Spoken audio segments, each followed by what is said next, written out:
Good morning everyone. Welcome back in our online classes. Class 4th subject science chapter number 8. Chapter number 8 the air we breathe. So students our 7th chapter has finished. Our 7th chapter has finished. Today we will read about our chapter number 8. 8th chapter number is the air we breathe, यानी वो air जो कि हम breathing में लेते हैं. So students in this chapter we will read importance of the air. Air की importance पढ़ेंगे कि एयर हमारे लिए कितनी ज़रूरी है.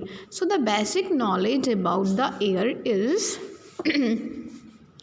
Air important for living thing. As you know air important as we know कि एयर जो है हमारे लिए बहुत ज़्यादा इम्पॉर्टेंट है. Air important for living things and breathing is a part of process called respiration.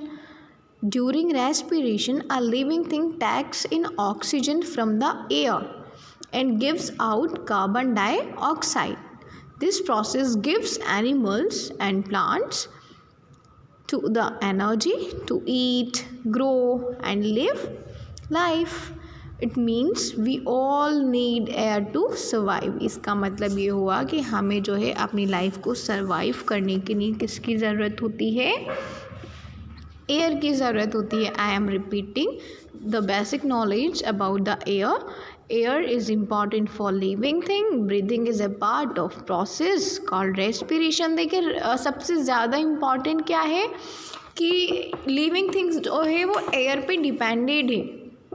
Without air we can't stay alive. हम नहीं रह सकते हैं विदाउट एयर. तो हमें उसकी प्रॉपर्टीज़ भी पता होना चाहिए. We should to know properties of the air and importance of the air. हमें इम्पॉर्टेंस भी पता होना चाहिए एयर की, क्योंकि जब तक हमें इम्पॉर्टेंस पता नहीं होगी तो हम इन्वायरमेंट में अपना रोल कैसे प्ले करेंगे. तो हाँ, we should to know about the properties of air and importance of the air. So breathing is a part of process called respiration. During respiration, a living thing takes in oxygen from the air and gives out carbon dioxide. This process gives animals and plants the energy to eat, grow and live life. It means we all need air to survive. यानी in short हमें जो है क्या है, air की ज़रूरत है. अब देखें आप, let's start our book activity 8.1. Before starting this chapter firstly we will do an activity 8.1. देखें क्या कह रहे हैं ये एक्टिविटी में. Identify the properties of air in each of the given scenarios. जो प्रॉपर्टीज़ हैं एयर की, उसमें इन्होंने क्या किया है, एक आइडियाज़ दिए हैं, हमें हिंट दिया है कि हम इन सिनेरियो को देखकर क्या करें. इन सिनेरियो से देखकर हम एयर की प्रॉपर्टीज़ को राइट करें. सो देखिए फर्स्ट जो पिक्चर है उसमें क्या हो रहा है. Air moves and pushes. यानी जो एक ट्री है, जैसे बहुत तेज़ विंड चलती है, जब हवा चलती है, एयर चलती है, तो क्या होता है, वो मूव हो जाता है, झुक जाता है. तो हमें इस पिक्चर को देख के ये अंदाज़ा लगाना है कि क्या ये एयर की वजह से हो रहा है.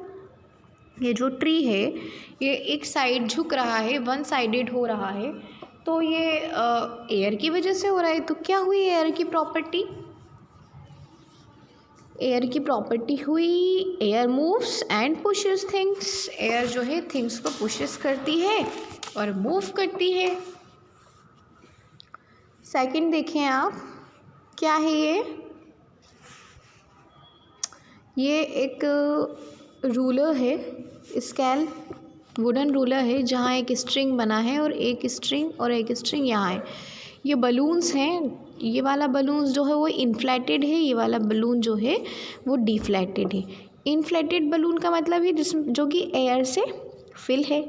डिफ्लेटेड बलून का मतलब है जो कि जिसमें एयर नहीं है, जो कि एयर से फिल नहीं है. इसको देखकर ऐसा लग रहा है कि जैसे किसी ने पिन लगा दी और इसकी एयर निकल गई. तो बिल्कुल ये सेम प्रोसेस है, ऐसा ही है इस प्रोसेस में. क्या लगता है आपको ये पिक्चर देख के क्या हो सकता है? इससे हम इस पिक्चर को देख के how we can say that कि एयर में कौन सी प्रॉपर्टी हो सकती है, विच प्रॉपर्टी में अक्योर इन एयर, कौन सी प्रॉपर्टी अक्योर हो सकती है इस इमेज से। हम ये कह सकते हैं इस इमेज से that air has wait and air occupies space. देखो ये इन्फ्लेटेड है, इसमें हवा भरी है, तो ये क्या है, हैवी है। ये हैवी है तो ये नीचे की ओर झुक गया, और ये हैवी नहीं है तो ये ऊपर की ओर चला गया। देखते हैं ना हम, जब कोई चीज़ हैवी होती है तो वो अपने आप नीचे जाती है, और जो चीज़ बिल्कुल हल्की होती है, लाइट वेट में होती है, तो अपने आप ऊपर हो जाती है। तो इसी तरह से क्या हुआ, ये जो रूलर है, इस रूलर में क्या हुआ, रूलर में बलून जो है, जो डिफ्लेटेड है, वो बलून क्या हो गया, डिफ्लेटेड तो ऊपर हो गया और इन्फ्लेटेड नीचे हो गया। तो हम यहाँ कह सकते हैं air has wait and air occupies space. अब देखें, आप आ जाएं थर्ड इमेज पर। क्या कर रहा है थर्ड इमेज में, थर्ड इमेज में जो एक बॉय है वो एक रोज़ ले रहा है, और रोज़ लेकर उसको क्या कर रहा है, स्मेल कर रहा है। स्मेल कर रहा है ना, स्मेल कर रहा है, उसका रोज़ का जो सेंट है उसको स्मेल कर रहा है। तो क्या कह सकते हैं हम इसमें, इसको देख के कि एयर में इससे रिलेटेड कौन सी प्रॉपर्टीज़ होगी। एयर में इससे रिलेटेड प्रॉपर्टीज़ हो सकती है एयर इज़ ऑर्डरलेस। एयर क्या है, एयर ऑर्डरलेस है। इट कैरीज थिंग्स, जो कि क्या करके रखती है, थिंग्स को कैरी करके रखती है। यानी एयर में ख़ुद में कोई स्मेल नहीं होती है, एयर की कोई स्पेसिफिक स्मेल नहीं है। एयर जो है किसी भी थिंग्स को, जिसमें सेंट है, जिसमें स्मेल है, किसी भी थिंग्स के सेंट को क्या करके रखती है, कैरी करके रखती है। एंड फोर्थ इमेज में देखें आप, फोर्थ इमेज से आपको क्या समझ में आ रहा है। फोर्थ इमेज में देखिए, एक गर्ल है जो कि बलून्स को ब्लो कर रही है, इन्फ्लेट कर रही है। इसका मतलब क्या लग रहा है आपको कि एयर में कौन सी प्रॉपर्टीज़ हो सकती हैं। हम कह सकते हैं कि air has no shape of its own, it takes the shape of the container it is in. मतलब एयर का कोई शेप नहीं होता है, हम एयर को जिस शेप के कंटेनर में कंटेन करके रखते हैं, एयर उसी शेप में कंटेन हो जाती है। फॉर एग्ज़ाम्पल, हम अगर टायर में एयर को फिल करवाते हैं, यानी इन्फ्लेट एयर को ब्लो करवाते हैं टायर में, तो वो टायर का शेप ले लेती है, व्हीकल टायर। एंड हम बलून में एयर ब्लो कर रहे हैं तो वो बलून का शेप ले रही है। So from this we can say that air has no shape of its sound, it takes the shape of the container it is in. I'm repeating the properties of this scenario. Air moves and pushes things, and air has weight and air occupies space. Air is orderless, it carries things. Air has no shape of its own, it takes the shape of the container it is in. After that,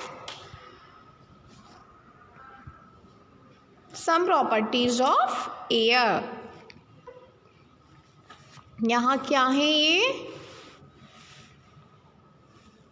air की properties हैं। Which properties of air are missing in the given scenarios? Tick the appropriate ones. हमें क्या करना है, ये air की properties हैं, और इन प्रॉपर्टीज़ में देखो कौन सी ऐसी प्रॉपर्टी है जो कि मिसिंग है इन सिनेरियो में से, उसमें आपको किसी एक को टिक करना है। अब देखिए, मैं आपको थोड़ा सा इन प्रॉपर्टीज़ के बारे में समझा दूँ। एयर हैज़ वेट, हमने बलून वाले एग्जाम्पल से इसको देख लिया।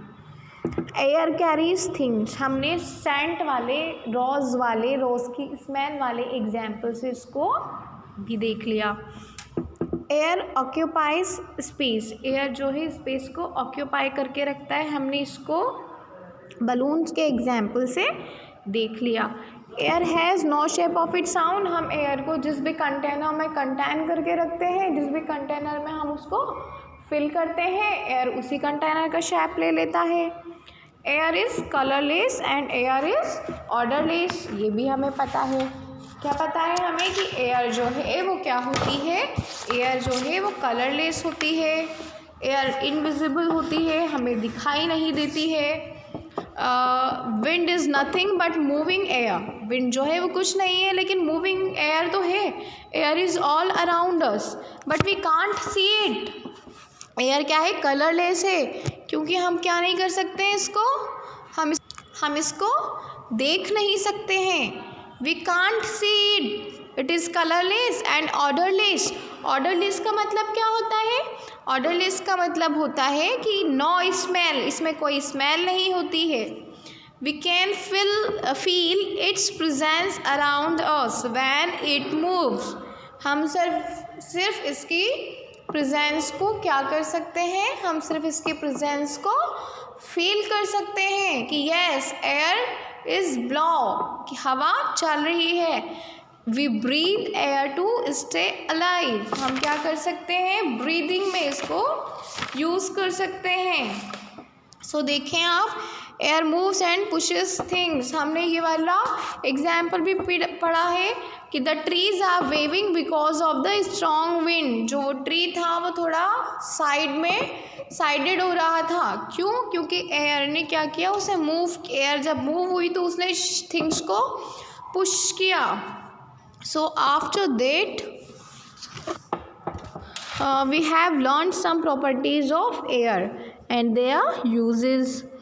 In grade 3, let us learn about the other properties of air by performing the following experiment. देखिए ये एक्सपेरिमेंट जो है मैं आपको अच्छे से समझा देती हूँ, देन आप इससे रिलेटेड कुछ 2-3 क्वेश्चन है, क्वेश्चन क्या है, फिल इन द ब्लैंक्स है, ब्लैंक्स है मतलब, तो उनको आपको फिल करना है। Okay, so let's start experiment 1. What we need, 1 empty syringe. syringe देखा है ना आपने, आपके पास खाली syringe होना चाहिए। and what should to do, हमें क्या करना चाहिए इस एक्सपेरिमेंट को करने के लिए, hold the syringe in your hand and pull the piston out. आपको syringe को hold करना है और उसका जो पिस्टन है उसको बाहर निकालना है। सिरिंज को होल्ड किया हमने और पिस्टन को बाहर निकाला, ये वाला जो एरिया है ना, ये क्या है, पिस्टन है। Place your index finger on the opening as shown and in figure 1 and close. Place your finger on the opening, आपको जो इंडेक्स फिंगर होती है वो इंडेक्स फिंगर को आपको जो सिरिंज का स्टार्टिंग वाला पार्ट है ना, सिरिंज का स्टार्टिंग वाला पार्ट, ये वाला पार्ट, यहाँ आपको फिंगर से उसका जो ओपनिंग माउथ है उसको क्लोज कर लेना है, उसको बंद कर लेना है। Now try pushing the piston in and observe what happens. फिर आपको ये जो पिस्टन है इसको क्या करना है, पुश करना है, देखें क्या होगा फिर।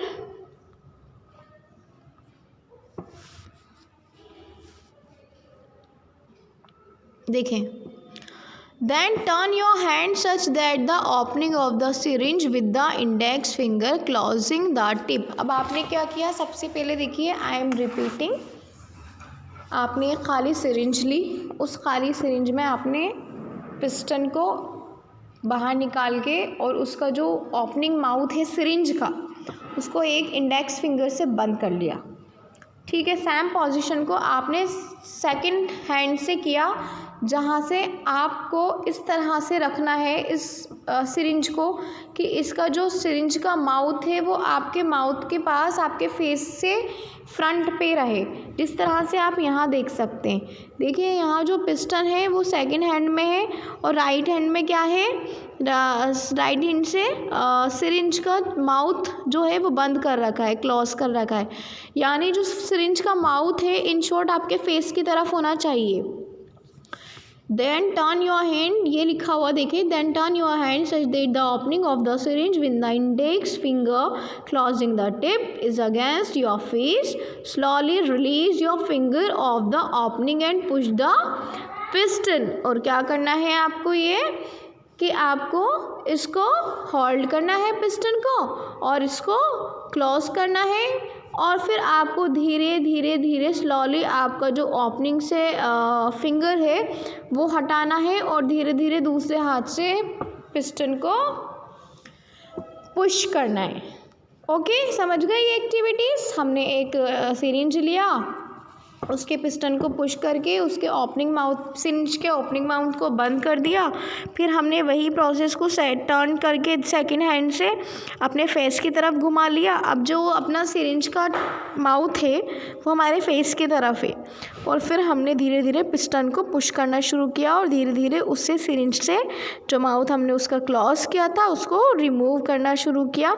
तो देखिए हम क्या फील करते हैं, व्हाट यू ऑब्जर्व। आप ये एक्टिविटी करेंगे और इस एक्टिविटी के अकॉर्डिंग ये आंसर फिल होंगे। यहाँ आपको फिल करना है। When I pull the piston, जब आपने पिस्टन को पुल किया, the air was drawn in, the air was pushed out. तो एयर ड्रॉ हुई है या एयर बाहर निकली है, ये आपको यहाँ लिखना है।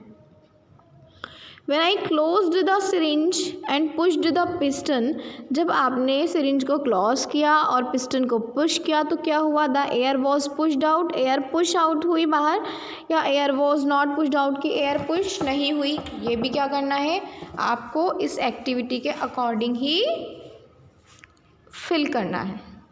मैं फिर समझा रही हूँ। ए वाला